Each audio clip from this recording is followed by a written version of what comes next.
What is a turnaround? Ooh, Well, I love it when whether you you call talk them shutdowns, turnarounds, outages, you or sexy turnarounds, they'll bitch. all produce Greetings, ladies and gentlemen. It's your best kept secret here on YouTube. But whatever you do, don't tell anybody. What's that sad music? Where is that coming from? Is that the end of my YouTube career? Let's have a look over here and see what we find. Ooh! Fable 4? Alpha gameplay? 6 months ago? Fighting a chicken? Hideous female character creation? Whatever are we to do? Give her sausages? I guess so. From a bear trap in the bear trap. What a great idea. Go on, mixed race woman. Feed yourself. Ooh. Oh my word. I don't know what to think anymore. This is from the people that brought you Forza Horizon, the series, the award-winning series of Forza Horizon. And that's what we have, folks. All 51 seconds of nothing that would sell me an idea at a boardroom meeting at Microsoft. And why do I show you, ladies and gentlemen, why do I dare to even embellish your viewing sensibilities with this gross footage right here of Fable 4, which, by the way, might not even see an official release date because Microsoft have gone radio silent on this. I can't blame them because I saw a video yesterday where the person concerned was addressing the backlash about this game, the fact that you have only one protagonist, female. Nothing inherently wrong with that, by the way. I'm a big fan of female protagonists in video games, as long as they look really hot and I want to get it on with them afterwards. But no, in this case, it's all about the fact that you only had that choice to play as. You can't be a male protagonist. Why don't they showcase what you can do as a man in the Fable game?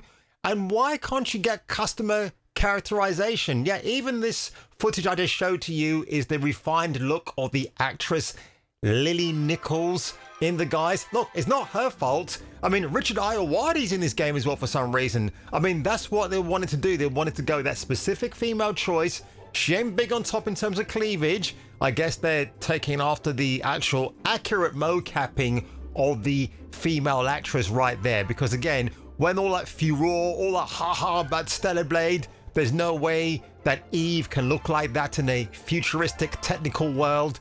Yet the actual, well, not even the actress, the actual model they used for the mocapping was a buxom Korean model, and people just lost their mind. Oh, how dare you shift up? You can't do that. You can't tell women that, or even folks out there, the left side of wrong thinking, that biological women exist, even in video games. Are you absolutely out of your mind?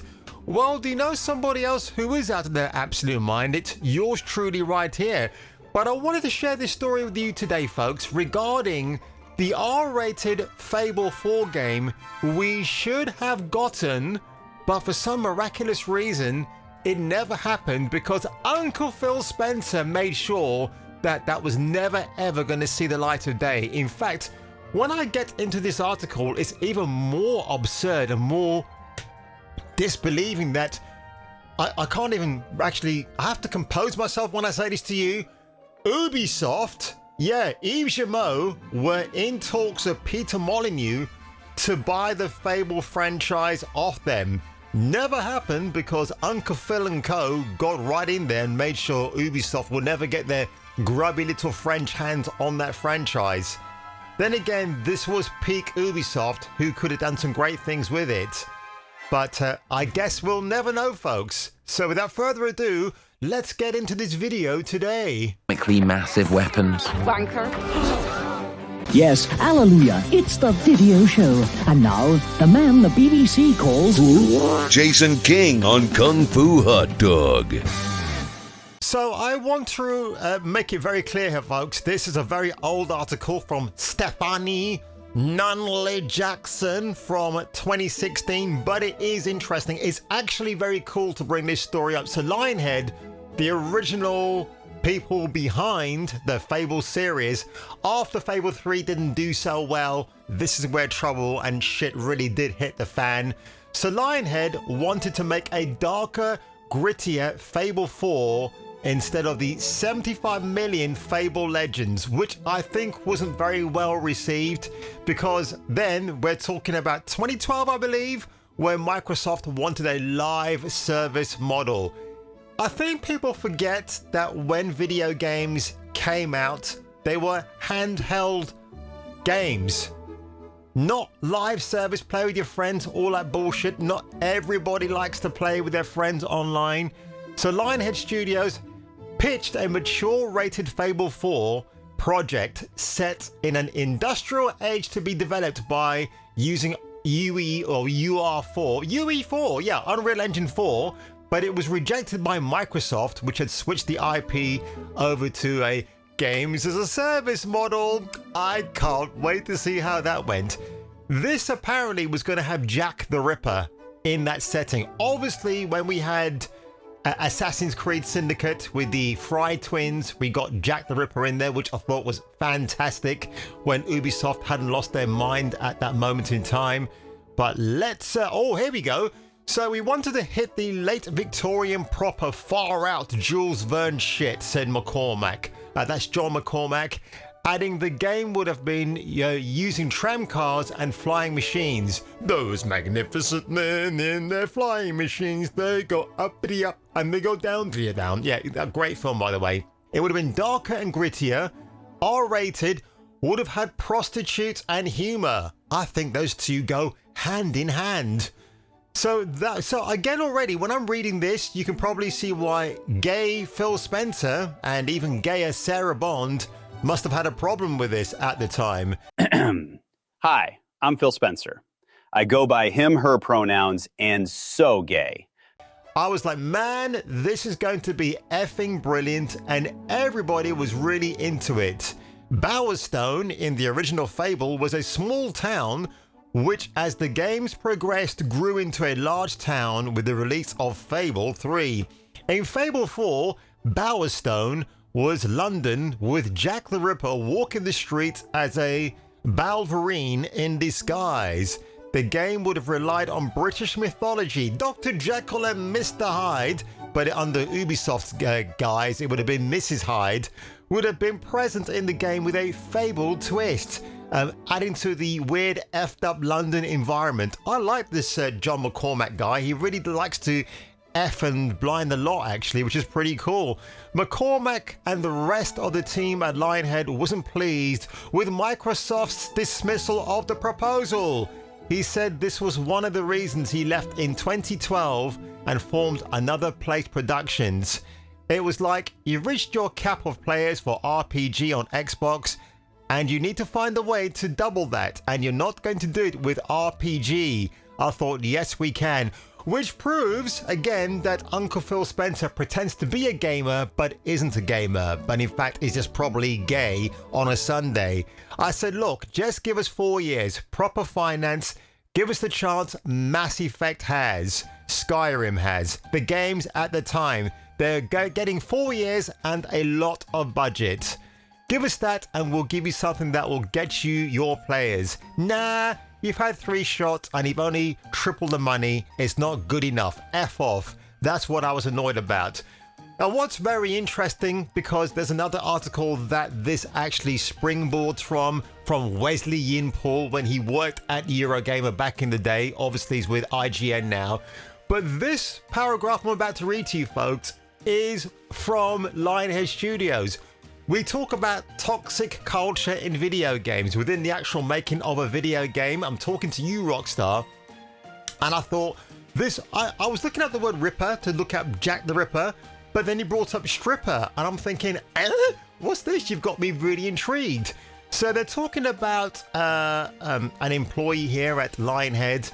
So to celebrate Steve Jackson's 50th birthday, a prankster told him a woman was coming to the studio to see him for an interview. Actually, she was a stripper, my favorite kind of woman.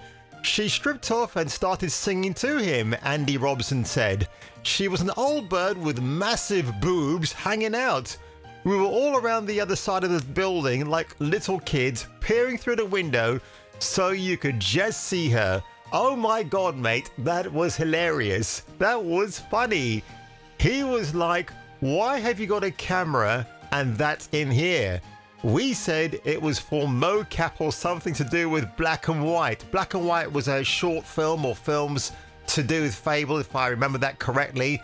He was a bit naive then, Steve, with games, obviously writing and that it was different. But yeah, he was proper naive.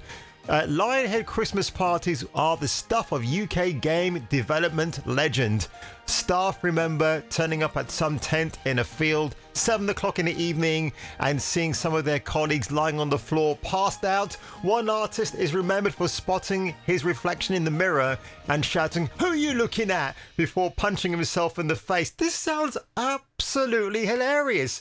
Oh my god. Sadly, we don't actually have any concept art, nothing for what this R-rated game of Fable 4 might have been like. I guess we can just rely on AI to give us something, and I might just do that in a few moments and then insert it around here in my video so you can have a good gander of what that might have been like. It's such a shame, isn't it? But that is the story, folks. I want to touch very, very quickly on this last entry point or outgoing point of my video here, because I like Video Game Crunch, because if you look at Rockstar, what they used to be, a fraternity club, going to a strip club on a Friday and maybe a diner on a Saturday evening before you go back to work on a Monday, that was already great because these guys and gals still produced banger titles like the Dead Red games, obviously the GTA games before that.